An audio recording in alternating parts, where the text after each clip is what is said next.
Miss linebacker Chance Campbell joins us as he always does each and every Monday for Visit with Chance Campbell. It's brought to you by The Rogue, 4450 I-55 North in Jackson, or therogue.com. Check out their collegiate collection. They've got all sorts of stuff there. If you're starting to do some holiday shopping, you might have heard that Black Friday is this weekend. So if you're heading in, getting stuff for the Ole Miss fan in your life, whether it may be the Mississippi State fan, Alabama, Auburn, LSU, whatever the case may be, they're going to probably have it or be able to get it there at The Rogue. Again, 4450 I-55 North in Jackson, or therogue.com. Normally, Chance and I talk around 1:30 or so on Mondays. We're doing this now a little after 6 because the schedule for Chance, for me, for everyone, it's kind of weird with these Thursday games. Quick turnaround. Chance, how are you? I'm good. How you doing? How do you like this? Because you guys are creatures of habit. I am too. I catch myself being, I wake up on Monday and I've got this checklist of things that I do, and on Tuesday I have these are the things that I do, and everything's geared towards Saturday. And I know it's that way for you on steroids. What's it like to turn around? You have practice on Sunday, practice on Monday. You're going to play on Thursday, not Saturday. It's got to be kind of a little bit of a shock to your system. Yeah, it's different. It's like you get pretty used to like being in college football that like the days mean something. So like if someone says Monday to you, like that's like that means whatever the case is. So for us, kind of like a walk through film, like put the last game to bed, start the new team. So like that means something. Friday is always the day before the game. So when we were playing in Louisville, like Sunday was Friday. And so when you get into like a short week like this, like you kind of lose like Sunday, Monday, and Tuesday, because Tuesdays it's more like a Tuesday, Wednesday is what today was. So it just kind of like throws you off a little bit. But I think once you get started, it gets a little bit better. Yeah, Lane Kiffin was talking about that earlier today, about you guys sort of had one big practice where you're trying to putting everything in, and you guys defensively are going against an offense that's completely different from the offense that you just faced a week ago. I mean, there's really you would know better than me, and please feel free to correct me, but there can't be a hell of a lot of carryover from Vanderbilt to Mississippi State schematically as to what you're going to face, I'm guessing. Yeah, in terms of what they look to do, it's pretty different. Vandy was like heavy quarterback run. I don't think you never know, but I don't think that's what we're gonna get from a Mike Leach offense. So they're very different. And Mississippi State is different than any team that I've really played in the Big Ten, and then really this year too. So it's funny because it's a short week and it's also very different. So there's a lot that there's always carryover, but there's a lot there that you gotta look at. Yeah, when you look at Will Rogers, the quarterback from Mississippi State, you look at his numbers. He's 435 of 572, 34 touchdowns, 8 interceptions, which is a remarkable total. 76% completion percentage, 4,113 yards. Really starting to be effective here of late. They've played really well their last couple of games against Auburn and Tennessee State. What when you look at him on film, is it just his kind of knowledge of the offense, his ability to be as accurate as he is? Is that what sticks out? Yeah, it's kind of video game accuracy. Like I think you just talked about what the actual numbers are. But when you play and the quarterback completes that high of a percentage, it almost feels like every time the ball comes out of his hands, it's a catch. So like that, that's like it's hard for a defense, because when you have numbers like that, it shows that obviously you look at the yardage and you look at the touchdowns, they can push the ball downfield when they want to. But he's conservative with the ball in terms of like he doesn't really give it away too often. So if check down's open, like he'll hit his check down and he'll continue to do that. And those guys do a great job at yards after the catch. So like a quarterback who's comfortable with whatever situation you present with him, like that's hard on a defense. I'm not asking you to give away game plan here at all, but is the key mostly tackling? Is it not letting them have the yards after catch and good red zone defense as the field shrinks? I mean, that they're going to get their yards over the course of a day. That's just the way that, like you said, it's a Mike Leach offense. It's going to get yards. Is it limiting to 3 instead of 7, getting off the field a few times, that kind of thing? Yeah, tackling is huge. Tackling is always big. It's a big indicator of like whether or not you win games is how many missed tackles. Like there's a strong correlation there.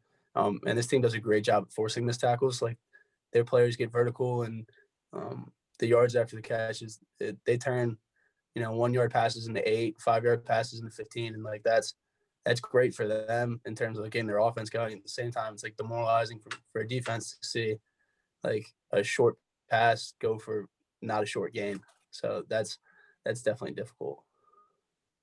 What do you know about the rivalry, the Egg Bowl rivalry? I know you've been asked that already today. People have come up to you like, hey, they talk to you like you're from another country or something. Like you came here from the Big Ten and from Maryland. Do you know about the rivalry? But it is a big rivalry game. It's got history of brawls and all that stuff. Were you aware of that at all going into this, or how much education have you gotten? And I know it's a short week, so you don't have a hell of a lot of time to spend thinking about that stuff, but what do you know about it? Yeah, I knew that. I didn't know it was titled the Egg Bowl until I got here. Still haven't gotten like a direct answer as to why that is, which is kind of funny. So I got to brush up on my history, but I knew it was a rivalry. And then I think as I got here, I learned a little bit more about the intensity of the rivalry and how deep rooted it is, both with the players and then the people like in the state of Mississippi. So I was familiar with it from like an outsider perspective as like someone who's watched college football, but like learning more about the ins and outs of it. But kind of like you had mentioned, it's such a short week that like what I know is probably what I'll know going into the game, and then I'll learn more during and then after. But it's so short that you really just gotta focus on like the X's and O's and not as much about like all the stuff surrounding it. Yeah, in a rivalry game, do you catch yourself? And I know you've played in them in high school and college and that kind of thing. There's a hype that goes into games. You've played in a bunch of big games at Ole Miss this season. There's a lot of hype that goes into a game when you're getting ready to play Alabama or Auburn or Texas A&M or LSU or Arkansas or whatever. But once the game starts, it's about assignment and execution. You that stuff goes away, right? Mentally. Yeah, it's once again, there's a lot of things that accompany a game before like pre-kick. Like you get some of the butterflies, you get some of this like the situation. So like crazy fan atmosphere or like big game. Like I mean, we had our college game day, so like stuff like that. But like once you kind of kick the ball off, it's for me and for I think I would say most guys, it's just kind of like just playing ball again. It's very similar to when you played in high school, and then all your other college games just kind of comes back down to the fundamentals, and all that stuff kind of leaves out. Like it disappears after you get that first kick or like that first contact. You ever played a game with cowbells ringing all around you? Yeah, I have not since probably Little League. I remember Little League, that was a thing that people did. Oh, is that right? But I don't think yeah, like when I was like when you're like have like the little lawn chair things the parents Oh yeah. bring and you sit down. So I remember like sometimes you had a couple parents with cowbell and that was annoying when you could hear the one. So I'm sure many, many thousand cowbells will be it'll be something. Yeah. The good thing, like you said, when you're on, they're not going to do it when Mississippi State's on offense. So it won't, when you're out there on the field, you Yeah. can hear it, but you'll be on the sideline and you'll hear your share of Yeah. cowbells. It's a different place to watch a game, play a game. It'll be an experience I suspect you will remember. It's a game that's on Thanksgiving Day. We'll get to Thanksgiving in a second. I'm curious about this. I asked Snoop Connor this. You guys have to be aware of your standing at this point. You're 9-2. You're 8th in the country. If you win, you're going to a New Year's Six bowl, whether it's the Sugar or the Peach or the Fiesta. There's a lot on the line. Is it not for you? Because I think from talking to you all these weeks, it's pretty obvious that for you, locking in is not a difficult thing. Just in general for a team, is it difficult to kind of keep that stuff in the background and not think about it? Or do you use it as a motivating factor going forward, knowing that if you win this game, not only do you win a rivalry game, but I mean, you wrap up something pretty special that there's 120 something teams would trade places with you. Yeah, I don't really think guys are too focused on that because I mean this game has enough like no pun intended, but enough bells and whistles like already that like you don't have to worry about what's going on after because I don't know, it's a long time before you play that game. And this is the last game that you have. So that whatever we put out on tape, like that taste in our mouth is going to be there for a long time. Then there's the rivalry that you've talked about. And then I think, winning 10 games is like, when you're playing the season, it's all about going 1-0. And I mean, that's what this is this week. But when you take a little bit of a step back. Like winning 10 games is a pretty cool thing to do. So there's enough on the line for this game that I don't think that I haven't really heard guys talk about it. I know like a couple weeks ago, sometimes you guys like, oh, dude, we keep doing well. Like maybe this will happen. Well, now that we're in a position that maybe that can, it'd be a damn shame to focus on that and then watch it slip by. So I think that's kind of where guys are. So you won't get to do like the whole Thanksgiving dinner thing on Thursday. Maybe you can turn around and do it on Friday or Saturday in a celebratory manner. But what's your favorite Thanksgiving dishes? And I'm curious, in Maryland, because every time I've been to Maryland, everybody talks about Old Bay seasoning, and people talk about a lot of crabs and seafood and that kind of thing. Is your Thanksgiving dinner there in Maryland, is it the traditional stuff, or do you shake it up? Nah, it's pretty traditional. We didn't we have I got two brothers and a sister and mom and dad, and then we'd have like family come over. So there's a good amount of us. So like crabs wasn't really on the table. Those are Yeah. kind of a little bit more expensive, and we got some guys in our family who can eat. So that wasn't ever anything we really did. So it was pretty traditional. My grandma used to make mac and cheese, and that was kind of like the hot ticket. That was the holy grail of my Thanksgiving. But for the most part, it's pretty standard, like regular stuff. Is it traditional mac and cheese, or is it like a special mac and cheese with extra cheese and breadcrumbs, or what made it special, other than it was just grandma that made it? Yeah, that was definitely one. I mean, she didn't have a recipe, so I know my mom and I tried to make it a couple times after, and we actually stopped because it just was like it's kind of embarrassing. It was like layered, and then she baked it, so Yeah. it wasn't like I don't know. I'm not a super big fan of like cheesy mac and cheese, so it wasn't like that, but it also wasn't like a floury brick. So she just had like a perfect medium, and it was like layered, and I don't know. It So was good she made stuff. the roux and stuff that went in and made it where it was just right, where it wasn't. Yeah, I know what you're talking about. That's different. Yeah, she had it like yeah, she had it perfect, and it was like she used a bunch of different cheeses, like it was a blend, but I don't remember which ones they were. So that added to some of the trouble when we tried to recreate it. And then I don't even know if she had a time either. I think she would obviously cook the pasta and then do the bake, but like there was just no recipe, so like she kept it with her. So I don't know. Are you turkey or ham or both or chicken, or what was the protein of choice for you guys on Thanksgiving? So I'm a bigger ham guy, but like it feels not right to not have turkey, and I do like turkey, so I'll do the turkey. But my uncle makes a ham that he makes pretty routinely, like whenever he'll make a Christmas one, and then for Easter he'll do one too, but he'll do one for Thanksgiving, and that goes by pretty quick. So I make sure to get some slices of that.